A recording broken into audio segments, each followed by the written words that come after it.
विद्यार्थियों, आज सरला दीदी की पाठशाला में आप सभी का स्वागत है। आज का हमारा व्याकरण का विषय है 10वीं कक्षा का वाक्य।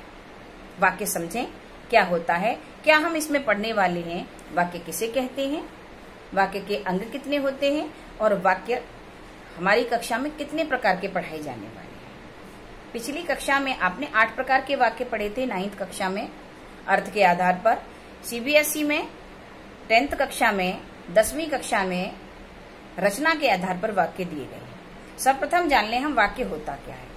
सार्थक शब्दों के समूह को हम वाक्य कहते हैं। ऐसा समूह जो क्रमबद्ध हो। दुनिया की हर एक भाषा में शब्द होते हैं, उन शब्दों का कुछ न कुछ अर्थ होता है। बिना अर्थ वाले शब्द शब्द नहीं कहलाते हैं, निरर्थक होते हैं। तो सार्थक शब्दों के क्रमबद्ध समूह को हम वाक्य कहते हैं। वाक्य के 2 अंग होते हैं, उद्देश्य और विधेय। हम ये जानें कि उद्देश्य क्या होता है और विधेय क्या होता है। जैसे एक वाक्य बोले हम, आज की पाठशाला में हमने व्याकरण का वाक्य बिंदु पढ़ा। अब इसमें क्या कहा जा रहा है? इसमें कहा जा रहा है आज की कक्षा में हमने क्या पढ़ा।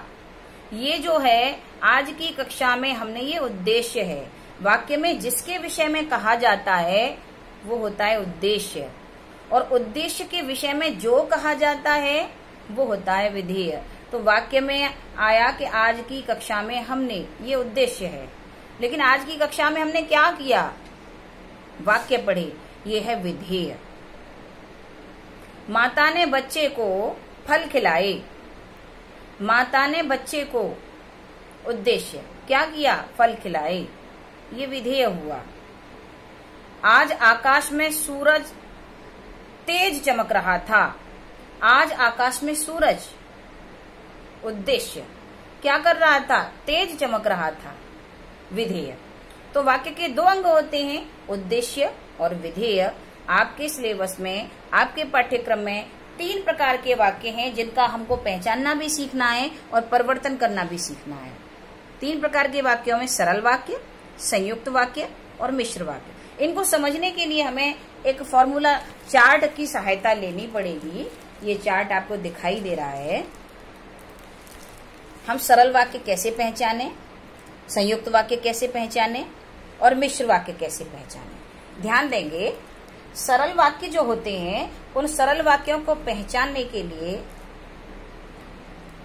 एक सरल सी पहचान है कि उसमें एक ही मुख्य क्रिया होती है या एक ही विधेय होता है। और संयुक्त वाक्यों में क्रियाओं को या 2 वाक्यों को आपस में संयोजक शब्दों के द्वारा जोड़ दिया जाता है। इसमें देखिए, सरल वाक्य में निपातों के द्वारा, जैसे ही, भी, तक, पर, करके, ये निपातों का प्रयोग करके हमने एक क्रिया को गौण बना दिया जाता है और दूसरी क्रिया को मुख्य बना दिया जाता है और सरल वाक्य में बना दिया जाता है। एक उदाहरण से समझ सकते हैं हम। जैसे हमने एक वाक्य कहा कि कोरोना के आते ही लोग डर गए। कोरोना के आते ही, यहाँ एक क्रिया है आना और डरना दूसरी क्रिया है, लेकिन मुख्य क्रिया केवल डरना है। आने वाली क्रिया को हमने आते ही निपात का प्रयोग करके गौण क्रिया बना दिया, कम महत्वपूर्ण क्रिया बना दिया, और मुख्य क्रिया हुई आपकी डर गए। तो ये सरल वाक्य हो गया, कोरोना के आते ही लोग डर गए। अब इसी वाक्य को यदि हम संयुक्त वाक्य में बनाना चाहेंगे तो हमें क्या करना पड़ेगा? हमें संयोजक शब्द का प्रयोग करना पड़ेगा। आपके संयोजक शब्द होते हैं और, किंतु, परंतु, तथा, एवं, क्योंकि, इसलिए। ये आपके संयोजक शब्द होते हैं जो 2 स्वतंत्र वाक्यों को आपस में जोड़ने का काम करते हैं। अब इस वाक्य को हम संयुक्त वाक्य बनाने के लिए कहेंगे, कोरोना आया है और लोग डरे हुए हैं। तो कोरोना आया है एक स्वतंत्र वाक्य हो गया, लोग डरे हुए हैं दूसरा स्वतंत्र वाक्य हो गया, और के द्वारा हमने उसको जोड़ दिया आपस में। मिश्र वाक्य में दो वाक्य एक दूसरे पर इस तरह डिपेंड रहते हैं, इस तरह आश्रित रहते हैं कि एक के बिना दूसरा अधूरा लगता है और दूसरे के बिना पहला अधूरा लगता है। यहाँ एक दूसरे पर ये इस तरह आश्रित रहते हैं कि वो एक के बिना पूर्ण अर्थ नहीं देता है। इन वाक्यों की पहचान होती है, इन वाक्यों का जो फॉर्मूला है, जो सूत्र है, वो है कि इन वाक्यों में समुच्चय बोधक और संबंध बोधक अव्ययों का प्रयोग होता है। वाक्य से पूर्व में और वाक्य के बीच में हम अव्ययों का प्रयोग करते हैं। जैसे अभी हमने एक उदाहरण लिया, यहाँ पहले समझना ये समुच्चय बोधक अव्यय और संबंध बोधक अव्यय होते क्या हैं। जैसे यहाँ पर कुछ उदाहरण दे रखे हैं छोटे छोटे मैंने, जैसे यदि, जब तक, ज्यों ही, त्यों, ये सब क्या है, जैसे ही वैसे ही, ये समुच्चय संबंध बोधक अव्यय की तरह काम करते हैं। जैसे हमने अभी वाक्य बोला था कि कोरोना जब से आया है तब से लोग डरे हुए हैं। कोरोना आया है और लोग डर गए, इस वाक्य को हमने मिश्र वाक्य बनाया। जब से कोरोना आया है तब से लोग डरे हुए हैं। तो जब आपका क्या है, जब आपका यहाँ अव्यय के रूप में यूज हो रहा है और बीच में भी दूसरा अव्यय यूज हो रहा है, दोनों वाक्य इस तरह फंसाए गए हैं, इस तरह जोड़े गए हैं कि एक के बिना दूसरा अर्थ नहीं देता। प्रयोग करके देख लें। हम कहें जब से कोरोना आया है, हमने कह के छोड़ दिया और दूसरा वाक्य नहीं बोला। पहला वाक्य दूसरे वाक्य को मांग रहा है, वो पूर्णता मांगता है।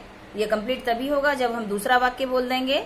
जब से कोरोना आया है तब से लोग डरे हुए हैं, ये अब पूर्ण हुआ। तो मिश्र वाक्य में एक वाक्य दूसरे वाक्य पर आश्रित रहता है और उनको अलग अलग किया जाए तो वो पूर्ण नहीं होता है, अर्थ प्रदान नहीं करता है। एक उदाहरण और ले लेते हैं। कक्षा में आते ही विद्यार्थी शांत हो गए। आते ही यहाँ निपात का प्रयोग करके हमने आने की क्रिया को शॉर्ट कर दिया, गौण कर दिया, कम महत्वपूर्ण कर दिया और विद्यार्थी शांत हो गए, ये मुख्य क्रिया हो गई। ये सरल वाक्य है और इसको हम संयुक्त में बदलेंगे। कक्षा में शिक्षक आए और विद्यार्थी शांत हो गए, या कक्षा में शिक्षक के आने पर विद्यार्थी शांत हो गए। यहाँ पर लगाने से भी सरल होगा, लेकिन और, किंतु, तथा, परंतु इसलिए आदि लगाएंगे तो ये संयुक्त बन जाएगा। इसको मिश्र में बनाने के लिए हम कहेंगे जैसे ही कक्षा में शिक्षक आए विद्यार्थी शांत हो गए। ज्यों ही कक्षा में शिक्षक आए तो त्यों ही विद्यार्थी शांत हो गए। जब तक कक्षा में शिक्षक रहते हैं तब तक विद्यार्थी शांत रहते हैं। इस प्रकार अव्ययों का प्रयोग करके हम किसी भी वाक्य को मिश्र वाक्य में परिवर्तित कर सकते हैं। अधिक जानकारी के लिए ब्लॉगर पर जाएं। ये वीडियो ब्लॉगर पर भी आपको मिलेगी और आपको लिखित में भी बहुत सारा विवरण मिलेगा। जय हिंद।